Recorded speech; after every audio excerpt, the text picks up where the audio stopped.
The Fujifilm X-H2s is a great camera, and it also gets a ton of hype and a ton of praise on the internet and also on YouTube. But there are also some things which I really don't like about this camera, and they also don't get mentioned online, so we're going to change that today. We can divide these points into packaging, software and hardware, and let's start with packaging. The one thing I really don't like about the packaging of the Fuji X-H2s is that it doesn't come with a charger. How can you have a flagship camera which costs close to 3,000 euros and not have a charger in the packaging? I do think that it's really ridiculous that for such a price you don't really get a charger and you have to pay another 50 bucks for it. Yes, I do have to admit other camera brands also don't include a charger, but that doesn't make it any better. And for example, I bought the Lumix S5, which wasn't even close to the money I spent on the body of the Fujifilm X-H2s, and it came with a charger.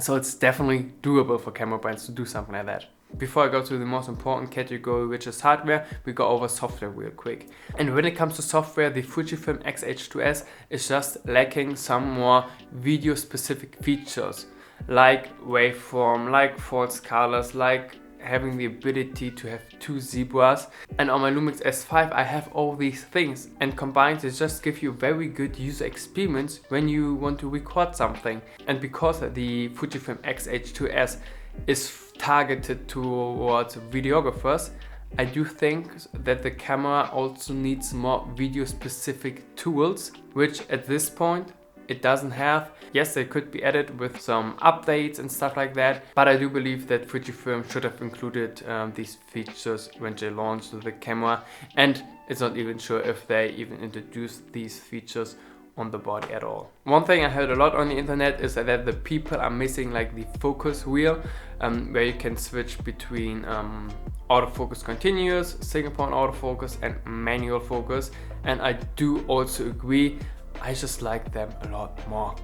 One complaint I actually only heard one time is the door for the SD card slots, and this door feels incredibly cheap, like really cheap for such a price tag. I mean, with all these things you do have to keep in mind that it is the flagship camera from Fujifilm. You can't get a better camera, and for that you should have just included a much more robust camera door. I can also give you a little sound test. It's just, it feels so cheap, like it feels so hollow. One thing nobody was talking about is that the paint job on that camera, and it is so fucking weird. On some parts of the camera it feels very smooth and a little bit slippery, kind of glossy, and on other parts it's just so rough. Like, what the hell, there's like no consistency in the paint job, and it's not like it's only the case on like one unit of the Fujifilm X-H2s, because this is actually the second unit I have, and on the other thing it's the same. Like I can't believe what Fujifilm thought, like when they painted that camera. Yeah, let's make some things like rough, let's make some things like smooth. Like, for what? And where's the grip actually with the camera? It's so rough that you can rub your skin from the finger off. Like, what the fuck?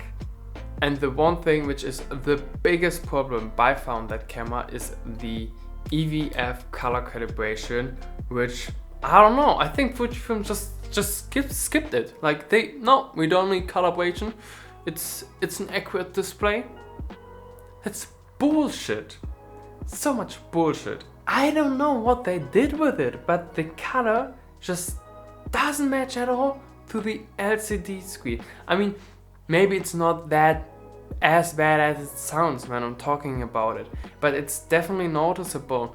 And also when you shoot in black and white, it's like it has like a weird pinkish shift. You don't notice it all the time, but when you are outside and when you're shooting with harsh sunlight and stuff like that, it is definitely noticeable. And with all the things I said, if it would be like a camera which costs 800 bucks, like an XE4, the entry model, alright, it's not that big of a deal.